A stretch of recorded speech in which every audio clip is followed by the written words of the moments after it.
That was a minute of silence that we shared together. How uncomfortable was it? Right? You saw them raising their hands, and you were like, something needs to be done here.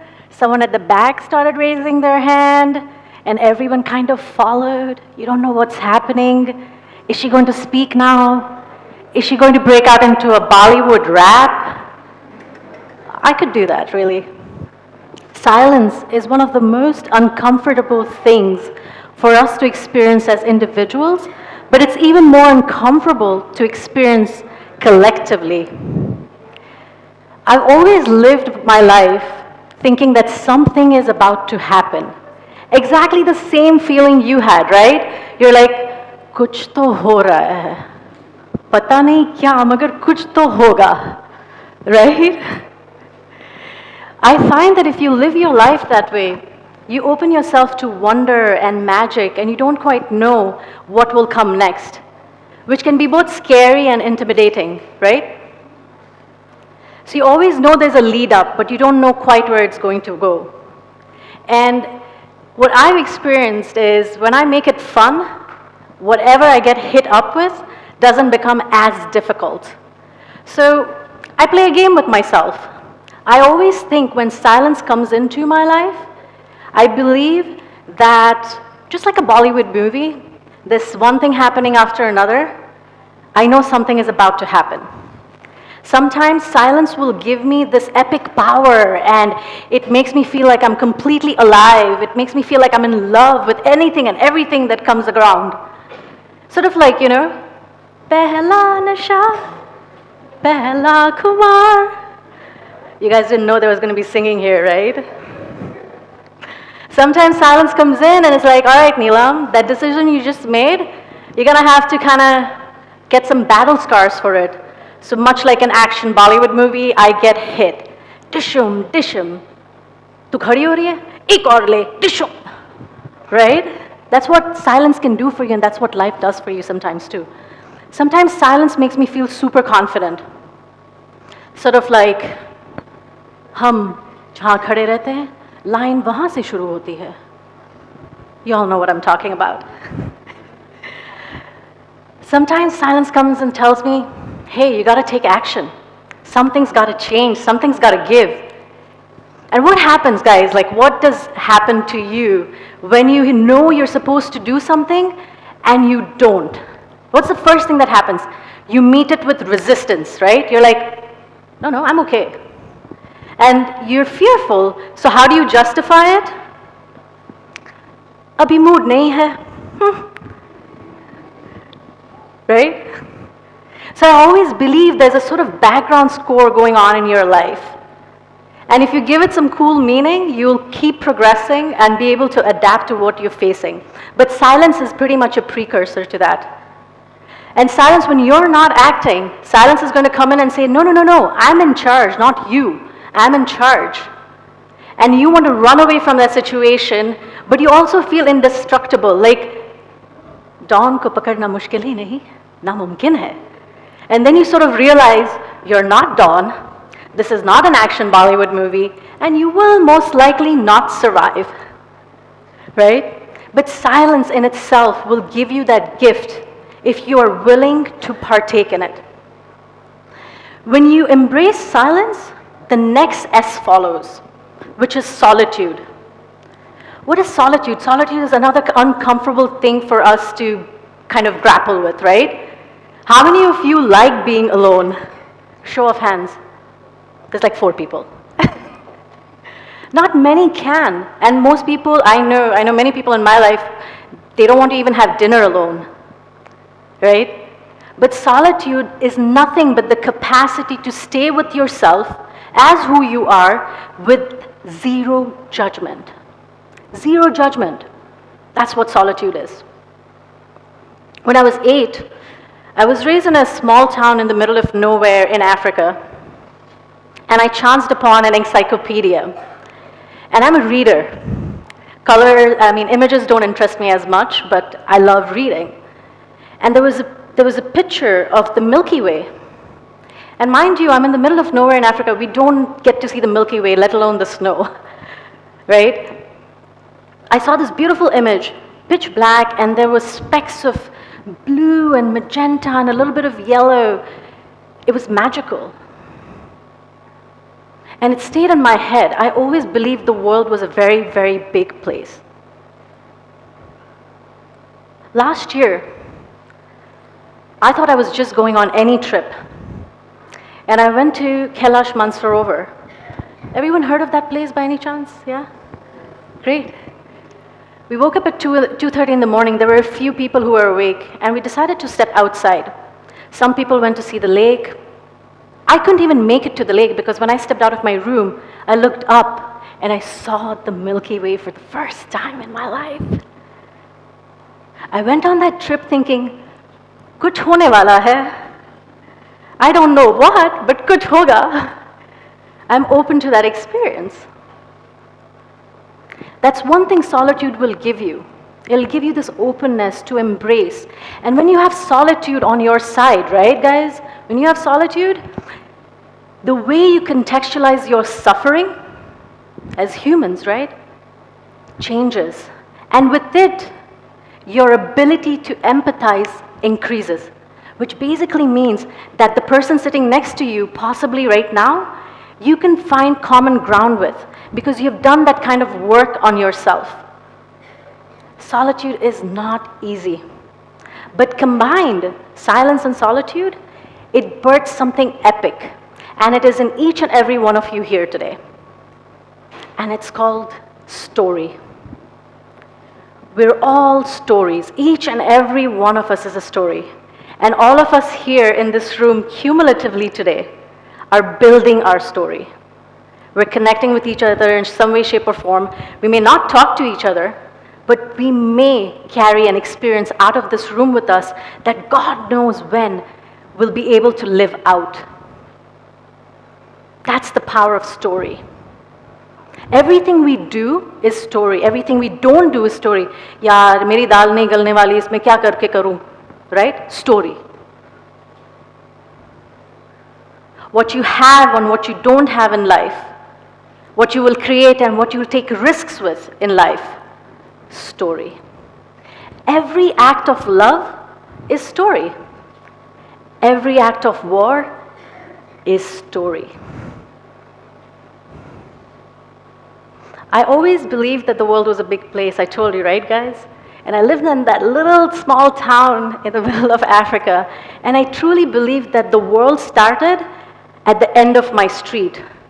At the end of my street, where I didn't really go out walking because we lived in a gated community and it was also the way things were back then. But I always believed that if I make it past that gate, I will get to see the Milky Way someday. Someday. And that story has been a precursor for my life.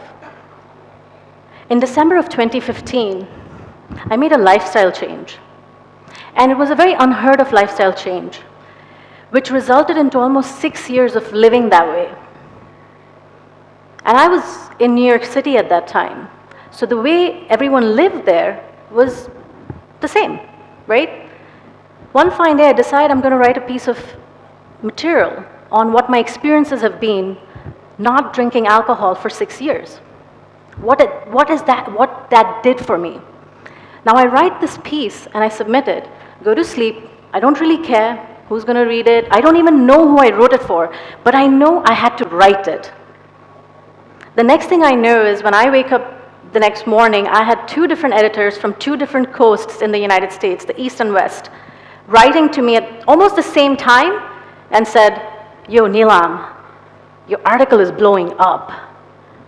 And I'm like, what do you mean blowing up? I don't understand what that means. I don't. So I did what I normally don't do now. I went and checked the comments. And I was humbled, completely humbled, because I thought what I had to say didn't really matter. Like, who wants to hear about someone who didn't go drinking for 6 years? Why don't you tell me the story about what happens when you go drinking every day? That's more fun, right? Unbeknownst to me, when I went into the feed across social media, including the articles I read, I saw people sharing some of the most vulnerable parts of their lives. There were people talking about how their relationships tanked. They were talking about how their financials were hit because of their lifestyle. And there were a lot of, oh my God, I wish I could do that too. Because it seems very courageous, right? Someone deciding not to do what everybody else is doing. And that's not part of the culture I was raised in either. But it didn't feel right to me, so I quit. And then six and a half years later, I write about this. And before I know it, that one little share of mine was reaching many audiences. And it was not even so much about the numbers. It was the quality of dialogue that was happening. I was watching community getting built with one shared experience. I don't really care if you're a master at knitting, but if that's your thing, go do it. Go do it. The stories, right? The stories that will change the world are the stories that will find courage to come out of hiding first. The stories that will shape and heal our world are going to be stories of vulnerability, of extreme turbulence, of disappointment, of failure and pain. They're not going to be simple stories. And there are many stories sitting in here, in this room today, that I guarantee you, somewhere inside you, you might not be thinking are worth talking about, but try it. And be surprised and amazed at what you will find. But always go into that situation just as a caveat without expectations. Don't go in there and say, yaar, mujhe Instagram mein like 30,000 to likes chahiye hi chahiye. If you put a metric, the story is void. Don't do it. Do the metric of your own internal compass. Where is my north guiding me? Where is my truth taking me? Am I being real? Am I being honest? Do I have intent here that might be materialistic maybe? Take all of that out of the equation and go into that situation with complete honesty.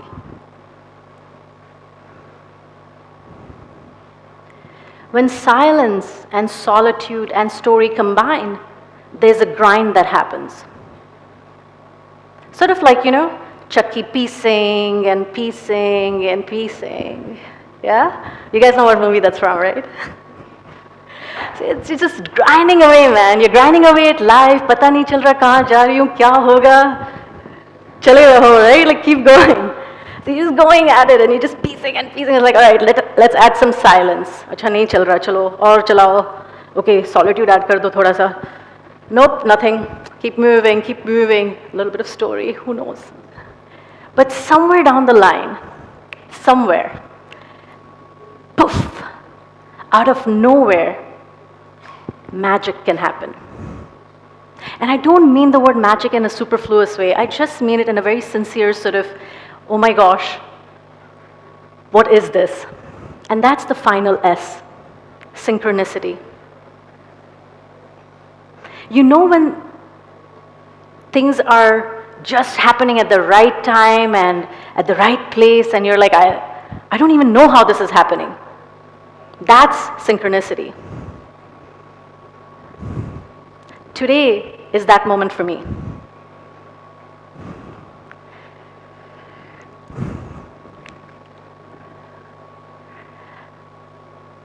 I am the granddaughter of a laborer who was born and raised in Gujarat, and the daughter of a man who was raised in abject poverty, the kind where in the West we're made to see on TV, please donate $1 type of poverty.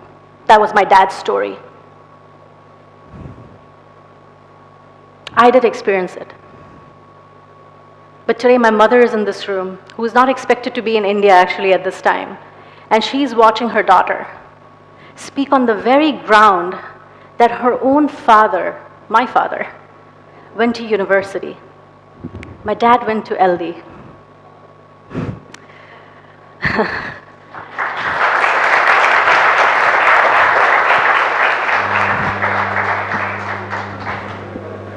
You can't put that together anyway, can you?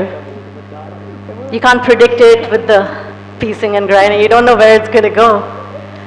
But it becomes a moment like this. I'm not saying your story is going to be the same. I'm not saying your silence is going to lead to the same output. But I am saying you don't know. You just don't know who you can influence, whose life you can change, even if it is with just a simple hello. You don't know.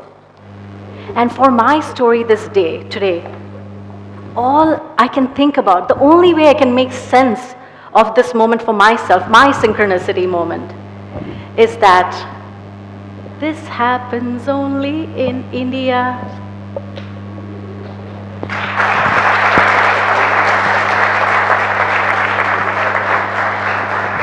Thank you.